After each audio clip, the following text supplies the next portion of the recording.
अंदाज में आप सभी का स्वागत है। मैं हूं आपके साथ समरान मिश्रा। रायपुर का वो ड्रग केस जिसने राजधानी के रईस यादव और हाई प्रोफाइल गलियारों में हड़कंप मचा दिया था, उसमें एक ऐसा खुलासा हुआ जिसे जानकर आप दंग रह जाएंगे। नव्या मलिक और उसके ड्रग्स सिंडिकेट का भांडाफोड़ किसी पुलिस मुखबिरी में नहीं बल्कि एक प्यार में मिले धोखे और खतरनाक ब्रेकअप की वजह से हुआ है। जी हाँ, मंगेतर ने ही अपनी मंगेतर को सलाखों के पीछे पहुंचाने के लिए पुलिस को जाल बिछाकर बुलाया। कैसे एक ब्रेकअप की चाहत ने इस पूरे नशे के कारोबार की पोल खोल कर रख दी और चार्जशीट में किन किन रसूखदारों के नाम गायब है, आज हम आपको बताएंगे नव्या मलिक ड्रग केस की वो इनसाइड स्टोरी जो अब तक फाइलों में दफन थी। राजधानी के बहुत चर्चित नव्या मलिक ड्रग सिंडिकेट मामले में पुलिस ने कोर्ट में चार्जशीट दाखिल कर दी है। इस चार्जशीट में कई चौंकाने वाले खुलासे हुए हैं। सबसे बड़ा खुलासा ये है कि इस हाई प्रोफाइल ड्रग रैकेट का भांडाफोड़ किसी पुलिस मुखबिर ने नहीं बल्कि मुख्य आरोपी नव्या मलिक के मंगेतर अयान परवेज ने ही करवाया था। अयान दरअसल नव्या से पीछा छुड़ाना चाहता था और इस ब्रेकअप के लिए उसने नव्या को पुलिस के हत्थे चढ़वाने की खतरनाक योजना बनाई। कैसे शुरू हुई पुलिस की कार्रवाई? 23 अगस्त की शाम गंज थाने के सब इंस्पेक्टर काशीनाथ मंडावी के पास एक अनजान कॉल आया। कॉलर ने बिना नाम बताए सटीक जानकारी दी कि दिल्ली से ड्रग की एक खेप रायपुर पहुंची है। उसने बताया कि सफेद रंग की सोनेट कार में 3 लोग रेलवे ओवरब्रिज के नीचे खड़े हैं।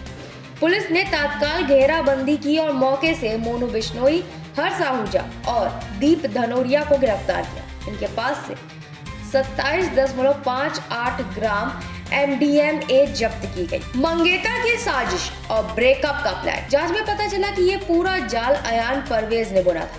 अयान और नव्या मलिक लंबे समय से रिलेशनशिप में थे और मिलकर ड्रग्स का धंधा करते थे, लेकिन अयान अब नव्या से दूरी बनाना चाहता था। जब उसे पता चला कि नव्या ने दिल्ली के सप्लायर मोनू बिश्नोई से ड्रग्स मंगवाई है तो उसने इसे मौका बनाने का फैसला किया। अयान ने अपने कर्मचारी जुनैद अख्तर और दोस्त सोहेल खान को नव्या की हर मूवमेंट पर नजर रखने को कहा। जैसे ही ड्रग्स की खेप रायपुर पहुंची, अयान के इशारे पर सोहेल खान ने पुलिस को सूचना दी ताकि नव्या पकड़ी जाए और अयान का उससे हमेशा के लिए पीछा छूट जाए। कैसे चलता था ये सिंडिकेट? चार्जशीट के मुताबिक नव्या मलिक इस पूरे रैकेट की मास्टरमाइंड थी। उसने ही दिल्ली से मोनू बिश्नोई को ड्रग लाने का निर्देश दिया। नव्या मलिक दिल्ली से सप्लायर तय करना और ग्राहकों तक माल पहुंचाने का काम करती थी। मोनू बिश्नोई दिल्ली से रायपुर तक ड्रग की तस्करी करता था। हर्ष आहूजा नव्या के निर्देश पर मोनू को पैसे देना और पार्सल रिसीव करने का काम करता था। दीप धनोरिया ड्रग को छोटी छोटी पुड़ियों में तौल कर तैयार करना ताकि उन्हें बेचा जा सके, ये दीप धनोरिया का काम था। अयान परवेज नव्या को ड्रग खरीदने के लिए पैसे मुहैया करवाने का काम किया करता था। इस बार उसने 45,000 रुपए नव्या को दिए भी थे। 9 आरोपी और ग्लोरी टू बी गॉड का रहस्य। पुलिस ने इस मामले में कुल 9 लोगों को आरोपी बनाया है, जिसमें नव्या मलिक, अयान परवेज, मोनू बिश्नोई, हर्ष आहूजा, दीप धनोरिया, जुनैद अख्तर, सोहेल खान, विधि अग्रवाल और ऋषि टंडन शामिल हैं।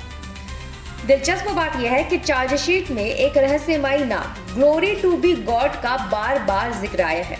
हालांकि पुलिस ने अपनी जांच को इन्हीं 9 आरोपियों तक सीमित रखा है।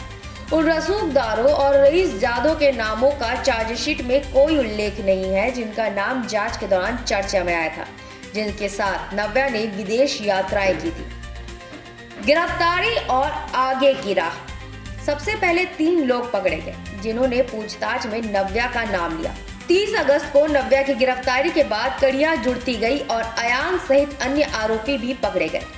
पुलिस ने अब चार्जशीट जमा कर दी है और जल्द ही कोर्ट में ट्रायल शुरू होगा।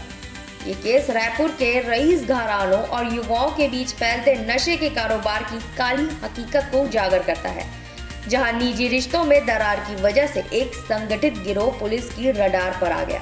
तो ये थी नव्या मलिक ड्रग सिंडिकेट की वो कहानी जहां नशा, पैसा और धोखा एक साथ चल रहे थे।